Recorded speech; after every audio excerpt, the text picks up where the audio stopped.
Good morning. With the help of Hashem, we are learning Yerushalmi Shvi's Pedig Vav Halacha Aleph, and God willing, with time, we will start today Halacha Beis.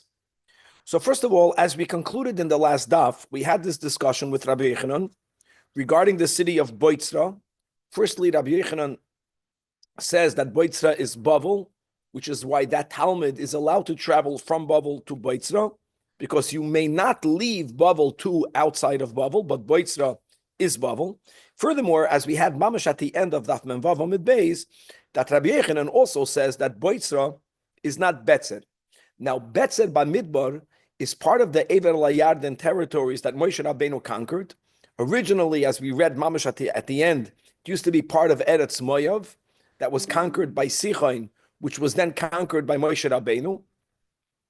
And why is that Negeya? As we will begin on Daf Mem Zayin today, we will see that today's sugya will follow the opinion that Kedusha Rishoyna Kitchelo Shaita v'Kitchelo Asad Loving. And that doesn't only begin with the territory conquered by Yeshua, that actually begins with Ever Layarden, with the territory conquered by Moshe Rabbeinu. If you were to follow, as our sugya does, that whatever that was conquered by Moshe Rabbeinu, whatever was conquered by Yeshua, is always part of Eretz Yisrael, then Boitzra would have been Eretz Yisrael if Boitzra is Betzer, because Betzer was conquered by Moshe Rabbeinu. Now, regarding this topic of how did Moshe Rabbeinu conquer the lands that really were part of Ammon and Moav, and as the Torah writes explicitly, that at that time in history, up until the coming of Mashiach, we were not given permission by Hashem not to conquer Eretz Edom, nor to conquer the lands of Ammon and Moav. Now, he did conquer those parts that were conquered by Sichon. The question is, to how far did that conquest affect the Kedusha of those lands? And the words that we actually have in Chitas Chumash Rashi are the words is whether Sichon's conquest of parts of Ammon and Moav was mitaheret. Mitaheret would mean that not only was Moshe Rabbeinu given permission, as we read in the Chumash, in Chukas, and then it's repeated over there in Devarim, that Moshe Rabbeinu conquered the lands of Sichon v'Oig, right, which used to be the lands, or some of the lands of Ammon and Moav, but not only did he conquer it, but it got imbued with Kedushas Haaretz because it was purified prior to Moshe Rabbeinu's conquest. Right, Tahara comes before Kedusha. Or maybe Moshe Rabbeinu was given permission to conquer those lands, but they never became pure, and therefore, even after he conquered it, it did not get the Kedusha of Eretz Yisrael. That will be the topic that we will discuss today. Ubehemshach lozed, there's going to be a conversation about a city called Yavloina, and I hope Vlad is here. If not, I'll have to chazor. He began to point out yesterday, which is so correct, that what we will begin to see more and more is that Maisres and Shvi'is do not always follow on the same track, which means those lands that are Eretz Yisrael are equally obligated with all of the mitzvahs hatuluyas ba'aretz, Trumais, Maisres, and Shvi'is, etc. We're just focusing on Maisres, which is Trumas, Maisres, and Shvi'is. However, when it comes to lands that only have to be, that are rabbinically obligated in some of the mitzvahs, as we will see by Surya, I'll give you guys just an example now about Surya that we'll learn about in Halacha Beis, God willing today, that if you have a field that's owned by a non-Jew in Surya, the ownership there exempts it completely from Maisres. But even though it's owned by Goyim, there will be some Shvi'is restrictions. And that's important to remember. We'll share now the reason why is that.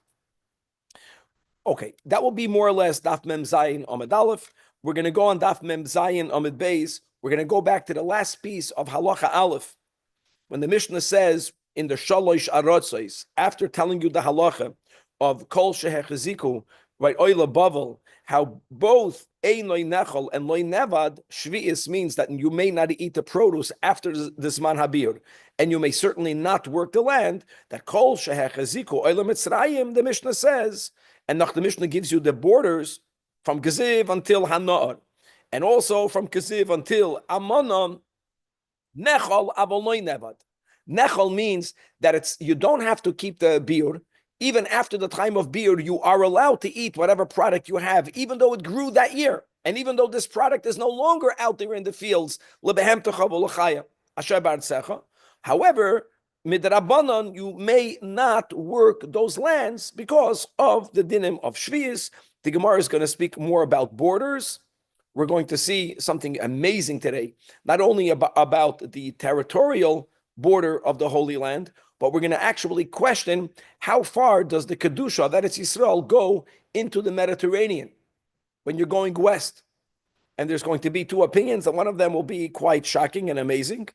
And again, with time, we'll begin Halacha Beis, and Halacha Beis will move away from Shalosh Aratzos, and it's going to begin to speak about the laws of Shvi'is in Syria, which, by the way, is basically where Syria is nowadays. All right, Chevra Daf Mem Zayin Amud Aleph, all the way on top of the Amid, says the Gemara. Now, by Emes, this opening is mamish just repeating that which we learned yesterday on Daf Mem Vav Amud Aleph in the bottom of the Amid. The question that had no answer, if you remember, that Rabbi Yitzchak Bar Nachman tells us, shares what we learned yesterday, that Rabbi Shimon ben Lakish once asked Rabbi Chanina that Hakoina Ma'amoinu Moyov Mahu. Now, as we said yesterday, Mahu is both. Are you obligated to keep laws of Maisris on any level? Are you obligated to keep the laws of Shvi'is on any level? Or is it completely outside of all of these halachas? It's like LA. There's no mitzvahs hataloyas ba'aretz. And if you remember, Rabbi Chanina didn't answer this question. He answered another question. That was that whole topic that he never would say something that he never heard, but he would never let a person go away empty-handed. So basically, he told him, I don't know the answer regarding Ammon Umayyav. I know the answer regarding another city. Okay, Ishkoyach. But now let's come back to this. And the Gemara now is analyzing what kind of question is this? And Amar, we're going to go with the Girsa, Mamash on top of Mem Zayin. We take out the word lay. In other words, Rabbi Yitzchak Bar Nachman repeated the question of Reish Lakish, and then he himself, Rabbi Yitzchak Bar Nachman, says that Kashiata, I asked, I was wondering, I was troubled, and I verbalized that in front of Rabbi Yasa. What was he bothered with? That Leis Amoin Umoyav de Moshe. What do you mean? Don't you know that Ammon Umoyav, parts of Ammon Umoyav that were conquered by Sichon, were subsequently conquered by Moshe Rabbeinu, and therefore, so Vlad, 2 steps. Step number 1, guys, this is the most important. Our whole sugya today is following the Shita, Kedusha Rishoina, Kitcha L'Shaita, V'Kitcha L'Asalavi, which means that the lands that Yeshua conquered, and now let's go backwards, even the lands that Moshe Rabbeinu conquered, the lands that were imbued with Kedusha Eretz Yisrael, they were settled there by Bnei Reuven, Bnei Gad, and Chatzei Shevet Benashe. That Kedusha never left. So those parts of Ammon and Moav that were conquered by Sichon and conquered by Moshe, of course they should be obligated in Maasros and Shvius. Why not? And not only Midrabanan, Midoraisa. Like what's even your question? Keep your finger in the Gemara. Look inside the Pnei Moshe, 3 lines from the top. Leis Ammon and Moav de Moshe bitmiya. He was wondering, what kind of question is that? V'chi loy Moshe kavash eret Sichon v'oig. Right? Shehi, that it was Sichon v'oig, what Moshe Rabbeinu conquered used to be quite prior to that. It wasn't that there was a war a few hundred years later. There was a war in the times of Moshe Rabbeinu. And Sichon v'oig conquered the lands, or part of the lands of Ammon and Moav, and Shehima Ammon and Moav, and that was what he conquered. The Imkain. So what kind of question did Rabbi Shimon ben Lakish have if you're coin a land in Ammon and Moav, whether you're chayv in Trumas or Maasros or Shvius? Imkain din eretz Ever HaYarden land, it should have the din of Ever HaYarden. Now hold on, we never learned about the din Ever HaYarden. Most importantly, like I'm saying, so what? That was Bisman the Bayis Rishon. The whole thing will only flow, as the Pnei Moshe will say in a few lines explicitly. Our sugya must be following the opinion that once a land was imbued with Kedusha Sa'aretz, it never went away. And Ever HaYarden is like Eretz Yisrael. So what kind of question is that? Now hold on. There is another part of Ammon and Moav. There is another part. So Amar Rabbi Manam, Rav Mana says, similar to the bewilderment of Rabbi Yitzchak Bar Nachman, like what's even the kasha of Reish Lakish, that I also, when I heard that question, I asked, Kashiyate Kume Rab Chagai, first, he said both sides. First of all, if Reish Lakish was speaking about Hakoina Ma'amoinu Moy of the lands that were conquered by Moshe Rabbeinu, so Avada you're chayev. Leis Amonu Moy of the Moshe. Okay, so now Muzman Zagin, let's go with that. Let's go. That it has to be like Reish Lakish was not asking about the lands that were conquered by Moshe Rabbeinu. He was asking about those lands that were not conquered by Moshe Rabbeinu. So the problem is that, and by the way, those lands that were non-conquered by Moshe Rabbeinu, like we mentioned already yesterday, and we mentioned before, that the lands that are right near Eretz Yisrael, midrabanan are chayiv in some of the dinim of mitzvah satulois, but it's midrabanan. But if he's speaking about those parts of the lands, so they weren't conquered by Moshe, but they are adjacent to the lands conquered by Moshe, there is a Mishnah, Masechta Shadayim, that explicitly speaks about those lands. And the Mishnah says those lands have a din of chutz la'aretz. Leis, Amoin, Umoyev, don't you know the Mishnah? He doesn't even say in Yodayim. But in that Mishnah, you have the opinion of Rabbi Elazar ben Azariah. And actually, if you want to have a complete quote of the Mishnah, look inside the Pnei Moshe. We're malching everything in the Pnei Moshe. So it's 6 lines from the top. Leis, Amoin, Umoyev, the Rabbi Elazar ben Azariah, Maskonas HaKushihi. The Gemara says that's the other side of the kasha. If it's the lands that he conquered, just like Rabbi Yitzchak Bar Nachman didn't understand, of course it didn't like Eretz Yisrael. So maybe they were speaking about the lands that were not conquered by Moshe. Fourth chapter, Mishnah Gimel, that boy by Yoim Shahishivu, guys, Pnei Moshe. Es Rabbi Elazar ben Azariah b'yeshiva. I want you to know that Rabbi Elazar ben Azariah himself over there says that those parts of Ammon and Moav, midrabanan, you have to give tithing. You don't keep shvi'is. You plant on shvi'is. And then the question is, okay, that the lands in which you plant on shvi'is, what maasros do you give on shvi'is here? Meaning, we know that in the 6 years, there's a seder.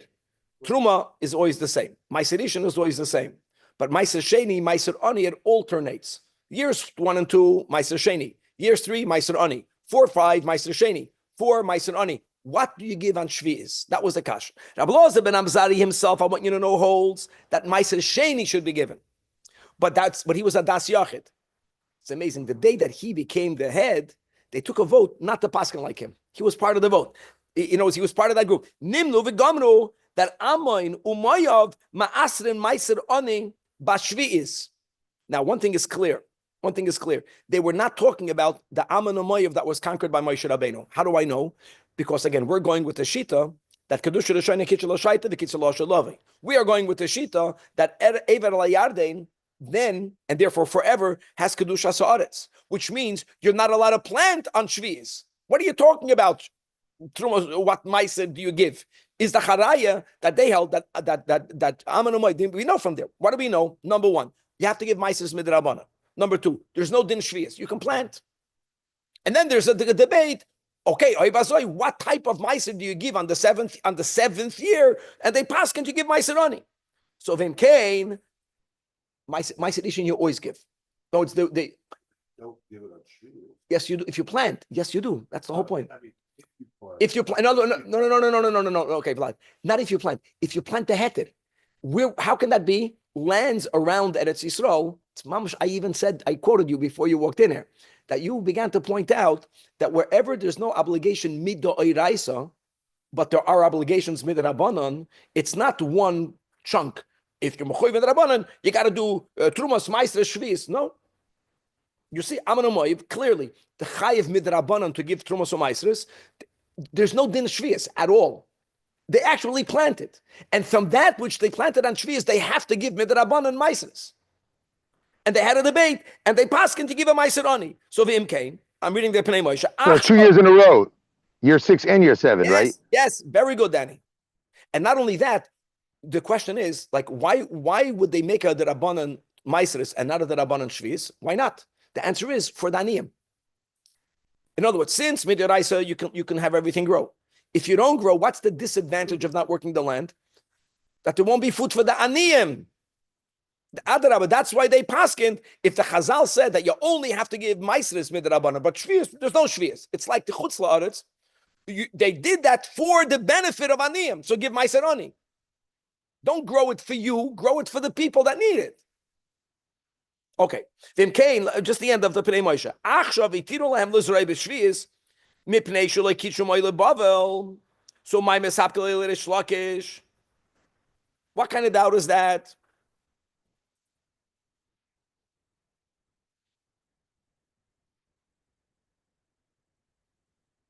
Okay.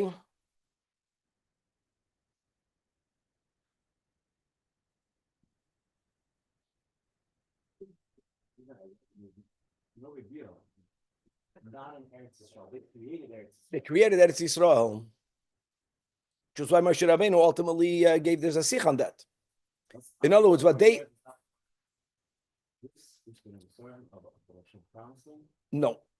No, the Ammon Moav, yes. If you say that Keni, Knizi, and Kanoni is Edom, Ammon Moav, it was part of the Bris, but that was only for the times of Mashiach.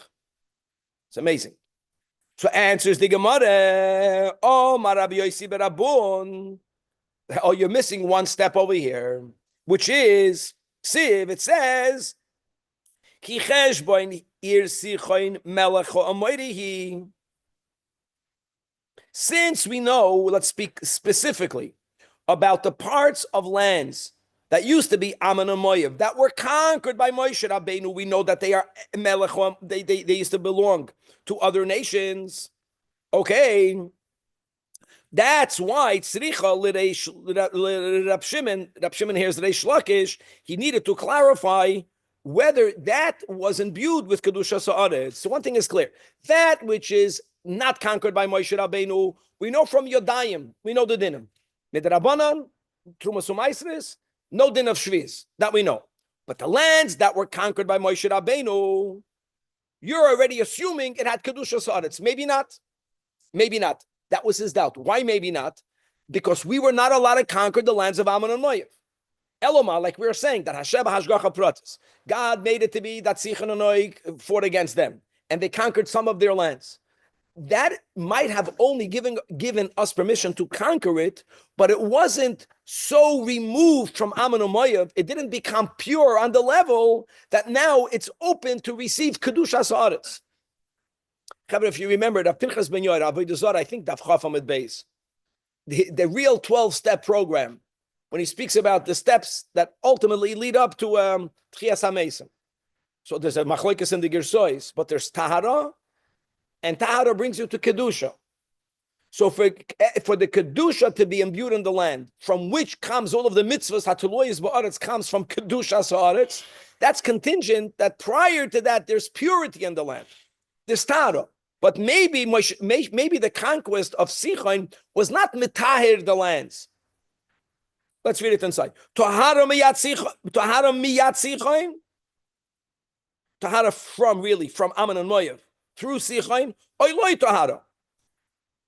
In other words, Avada, Hashem told us to conquer it. We were allowed to conquer it, even though we're not allowed to conquer the lands of Ammon and Moav. But it's not the lands of Ammon and Moav. It's the lands now of Sichon. But to what point was Sichon's conquest, to what point did that affect the land? Maybe it still had a vestige of Ammon and Moav in it. And if that would have been the case, then even though Moshe Rabbeinu conquered it, it doesn't get Kedusha. And it's not Mechoy v'mitzvahs hatuloyis ba'aretz. Beautiful. Tahara meyat Sichon v'oi goy lo tahara. Im nemo tahara, then chayeves. And im nemo lo tahara, then petura. And look inside the Pnei Moshe, 14 lines from the top. Hainu, vayt Omer Rabbi Yossi Berabun, hainu l'mesakul Rabbi Shimon Lakish, t'chsik kisich, ki cheshben v'goymer, te'im tahara legamri meyat Sichon v'oig, oy lo tahara legamri, te'im tahara al yodam, min sheyu Yisrael mutarim lichavish im keila, oilam chayevesi. Because the Kosovar command the Omer Kedusha Rishoyna, kishal Shaitel, kishal Asilavai. No, it's not only is Rabbi Yossi ben Bun of that opinion. Rabbi Yossi ben Bun is of the opinion that that's the opinion of Reish Lakish. So the doubt of Reish Lakish was he was speaking dafka about the lands that were conquered by Moshe that used to be Ammon and Moav.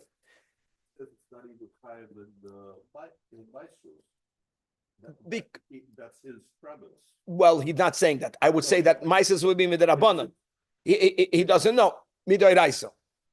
you can't say Mishnah Yodayim if the lands that were not conquered by Moshe are chayv and ma'aseres midrabanan. So that is even closer to Eretz Yisrael. Avadat's chayv and ma'aseres midrabanan. He wanted to know whether there's a chiyuv d'oraisa, and therefore whether you have to keep shvius. What's the shaila? The shaila was, to what point did the conquest of Sichain uproot the connection of Ammon and Moav? This is beautiful. And now, says the Gemara, now that we know his question, we know the answer to this question. We only learned the answer. We learned this in Chumash Rashi. Amar Rav Tanchuma, when it says in Devarim, how does the pasuk read?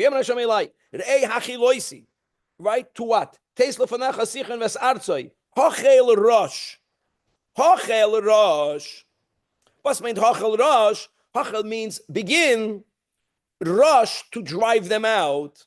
So says the Chazal over here that there's a deeper meaning to the word hachel. Like hachel is tchila. Doesn't only mean that. Hachel is milashon chulin. That osisi es artzei chulin lefanecha. Hashem made it to be that Sichon should go to war against Ammon and Moav. And they conquered some of those lands. You know what that did? That took away all of the connection to Sichon and Og. It's clean.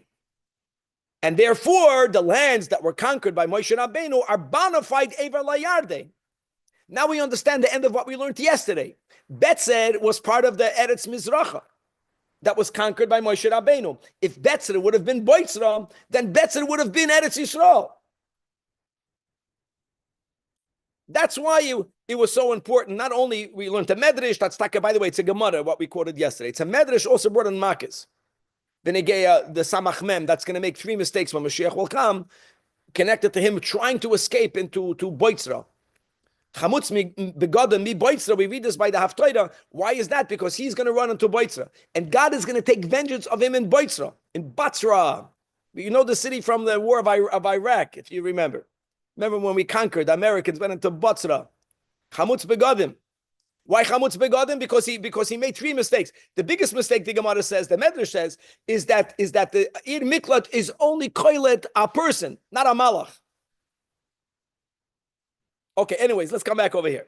It gets even better today. Now, let's move on to a city called Yavloina. Says the Gemara. Rab Chuna boy.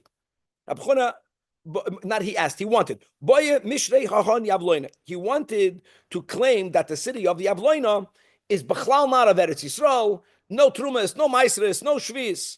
And it's very common until today that when a Rav wants to give a heter, he doesn't want to do it by himself. Big heterim, you want to have other Rabbanim that are mitzaref to you, to join you. So the Rav went around asking another Rav sign on this.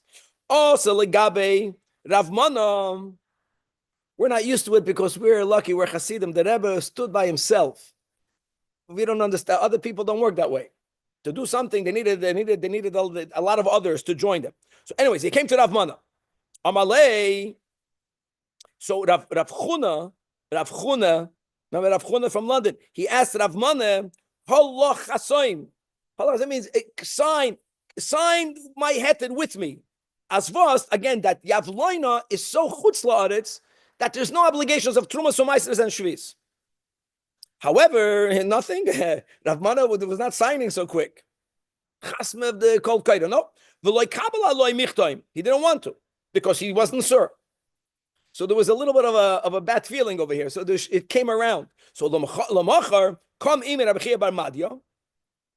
And who was Ime? Ime not with Rav Chuna, with Rav Mana, with the one that rejected it. And Amar Lei, Rav Chia bar Madya told Rav Chuna, told Rav Mana, ooh, Yos avada todoloi chasamta.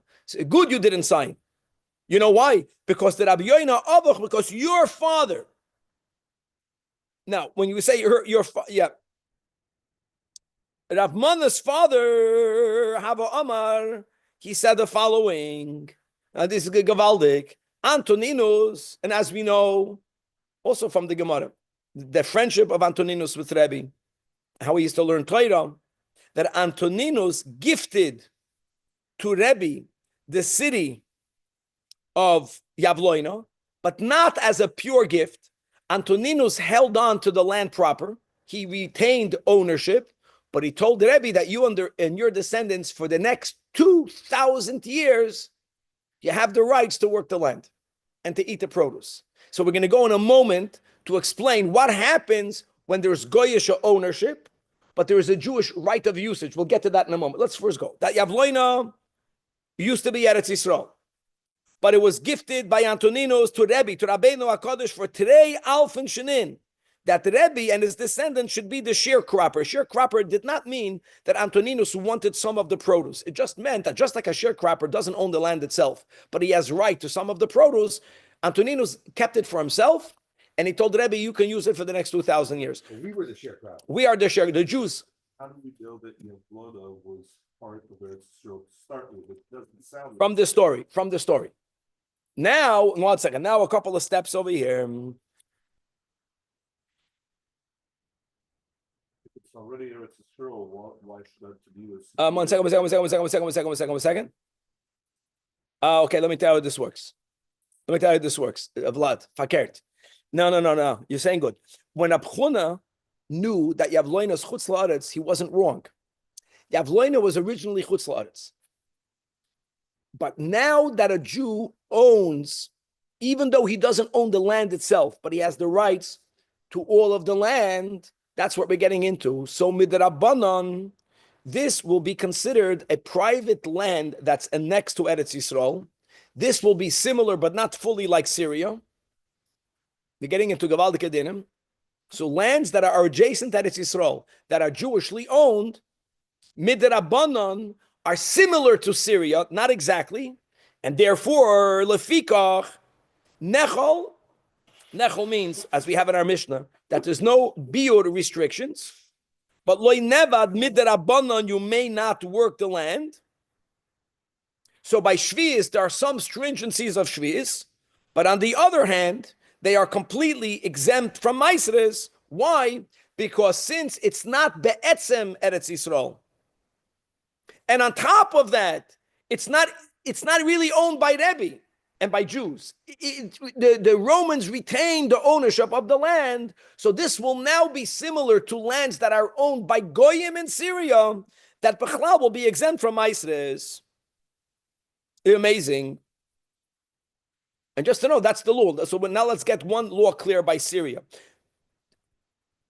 Fields that are owned by Goyim in Syria are exempt from maasros, but not for shvius. Can't work the land on shvius. So first of all, you see from over here, Vlad, like you said yesterday, shvius and maasros don't travel together. Huh? In the reverse from before. Very good. In the reverse. No, we're beginning to see they don't travel. We have to make, maybe there'll be a chart to see what yeah and what not. Now, a couple of things about this 2,000-year gift. Why did he give it them for 2,000 years? Some people say that based on the Chazal, we have in Sanhedrin and elsewhere, that only Beshit, Alf Ishanin, that God only made the world for 6,000 years, Be'erech, from when Rabbeinu HaKadosh, the Mishnah was written, I think, in year 198 in the Goyish calendar. So we're talking about from Rebbe for the next after 2,000 years. That's it. It's after 6,000 years. We're not even 6,000 years from Rebbe. Not even 2,000 years. We're under 2,000 years. So it was basically him telling him that for as long as the world will exist, you have the right to use the land. And this is also an amazing concept. We're learning new things. In other words, you're right, Rav Chuna. Yavloinas chul, but it's owned by Jews. Even though the Jews don't. So the ownership of the goy exempts it from maasros legamrei. Like the fields in Syria that are owned by goyim that are exempt from maasros. Amazing. However, we have some shvius restrictions. Not all of them, but like the oil mitzrayim in our Mishnah, it's called nechal avolei nevad.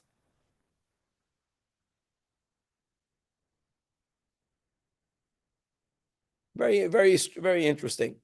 As a gift, what's the meaning of the gift? And the Perek Aleph and Tanya, right? The Kol Tav, all of the good that the Goyim do is only Ligormaya. Like he kept something for himself.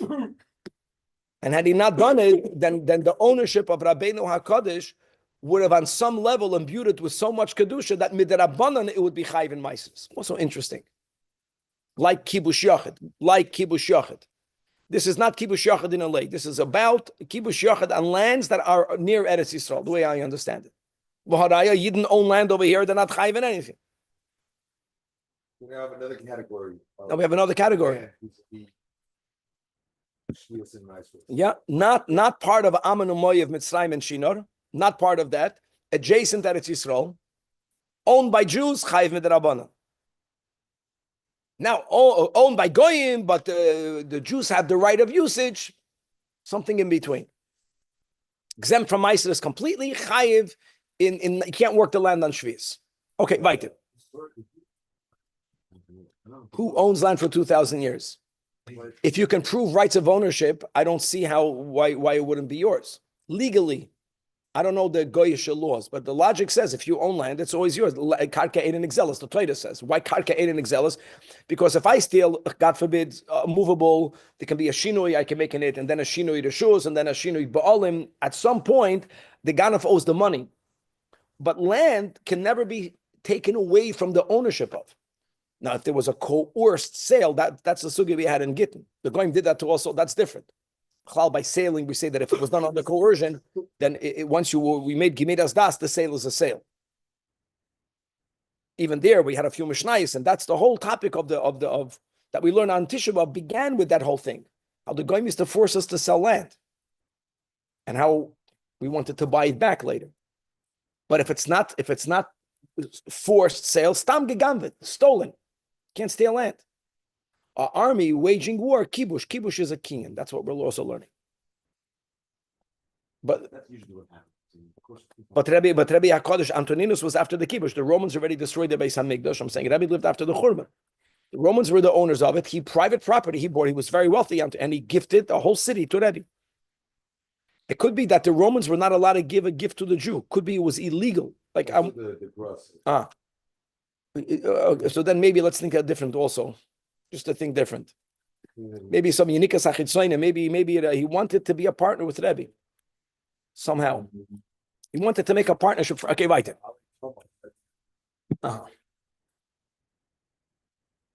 Okay.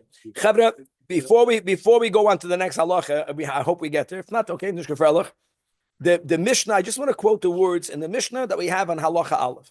Shalosh haratzos, oilam, it's oila bavel territory.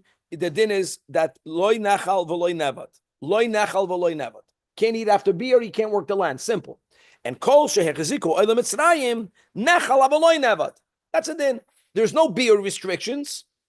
Our Mishnah holds it's only midarabanan. Our Mishnah holds kedusha d'shoyne kitchel l'shaita v'loy kitchel l'asulavi. Narvas then, since it was conquered by oila mitzrayim, you can't work the land on Shvius. Forget about Trumas u'Maisros. Our Mishnah is speaking about Masechta Shvius.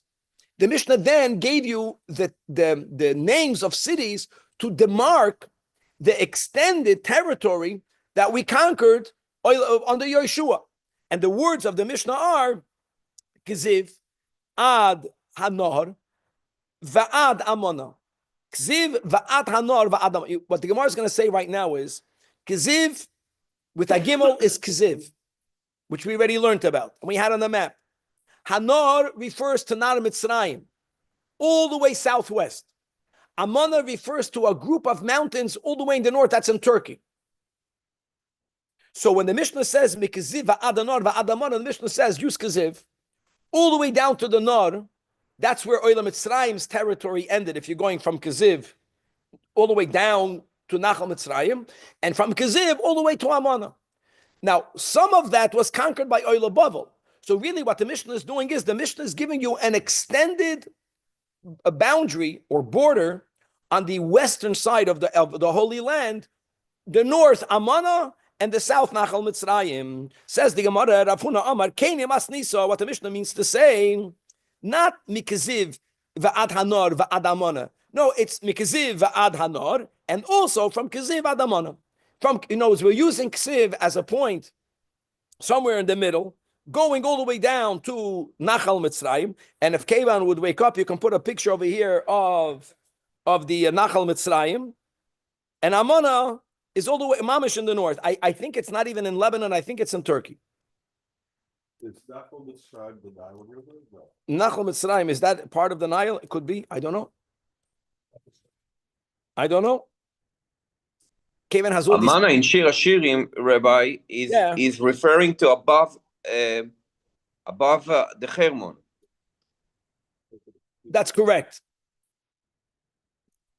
And this is certainly way above Hermon Mountains, the Amana Mountains. Tani, we learned in a Braisa.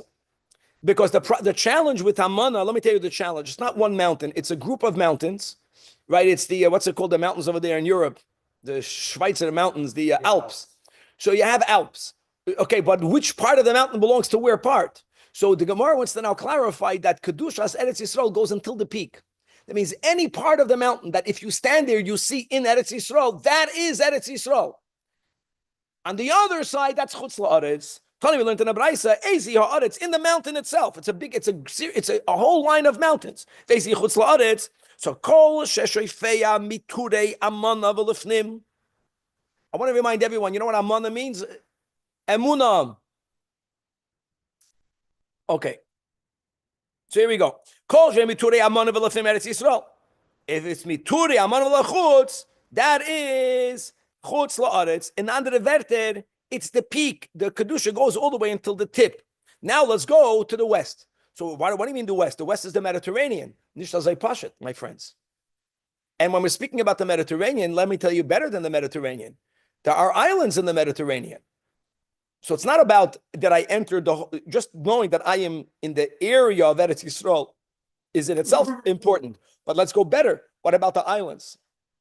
Are they part of Olam Mitzrayim territory? We're not speaking, in other words, when we conquered it the first time, the Kedusha, when did it go into the Mediterranean? We're going to have an opinion that it went all the way until the Atlantic. Don't jump on me. I'll explain a little nuance to that. In a few moments, Yakir will have charata because we're going to find out that we are living in Eretz Yisrael is more, maybe might be more literal than you think. Don't get nervous. Hold on. So look at this. Gemara. Hanisim Shabayam. The islands.